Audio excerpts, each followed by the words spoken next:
പൈവലികെ കയ്യാർ വൊളമ്പാടിയിൽ വൻ തീപിടുത്തം. 2 സ്കൂട്ടറുകളും ഒരു ബൈക്കും അഗ്നിക്കിരയായി. ഷെഡ് മൊത്തമായും കത്തിയമർന്നു. ഇതുമൂലം ലക്ഷങ്ങളുടെ നാശനഷ്ടമാണ് ഉണ്ടായതെന്നാണ് കണക്കാക്കുന്നത്. This news sponsored by Yenepoya speciality hospital, Kodiyal Bail, Mangalore.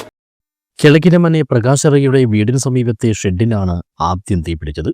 ഇതിൽ നിന്നും തീ പടർന്നാണ് സമീപത്ത് നിർത്തിയിട്ടിരുന്ന 2 സ്കൂട്ടറുകളും ഒരു ബൈക്കും കത്തിനശിച്ചത്. മാത്രമല്ല, ഷെഡ് പൂർണ്ണമായും കത്തിയമരുകയും ചെയ്തു. ഷെഡിനകത്തുണ്ടായിരുന്ന ഇൻവെർട്ടർ, പ്ലംബിംഗ് സാമഗ്രികൾ, മരയുരുപ്പടികൾ തുടങ്ങി സകലമാന സാധനങ്ങളും കത്തിച്ചാമ്പലായതായും വീട്ടുടമയായ പ്രകാശ് റൈ പറഞ്ഞു. ഞായറാഴ്ച രാവിലെ ഉറങ്ങി എഴുന്നേറ്റപ്പോഴാണത്രേ സംഭവം ശ്രദ്ധയിൽപ്പെട്ടത്. ഞങ്ങളെ ഇത് വീടാണ്, 4 പേരുള്ളത്. ഇന്നലെ രാത്രിയാണ് ഈ സംഭവം നടന്നത്. ടോട്ടല് 3 വണ്ടി, എൻ്റെ വീട്ടിൽ പണിയാൻ വെച്ചതാണ്, കുറച്ച് മരങ്ങൾ, ഇലക്ട്രോണിക് ഐറ്റംസ്, ഇങ്ങനെ ഒരു 3.5-4.5 ലക്ഷം വരെ പോയിട്ടുണ്ട്. ഞങ്ങൾക്ക് നഷ്ടം കുറേ സംഭവിച്ചിട്ടുണ്ട്. രാത്രിയാണ് ഇത് നടന്നത്. 1 മണീൻ്റെ സംതിങ്, 1 മണി ടു 2 വരെ 2:30 വരെ ഇത് നടന്നതാണ് ഈ സംഭവം നടന്നത്.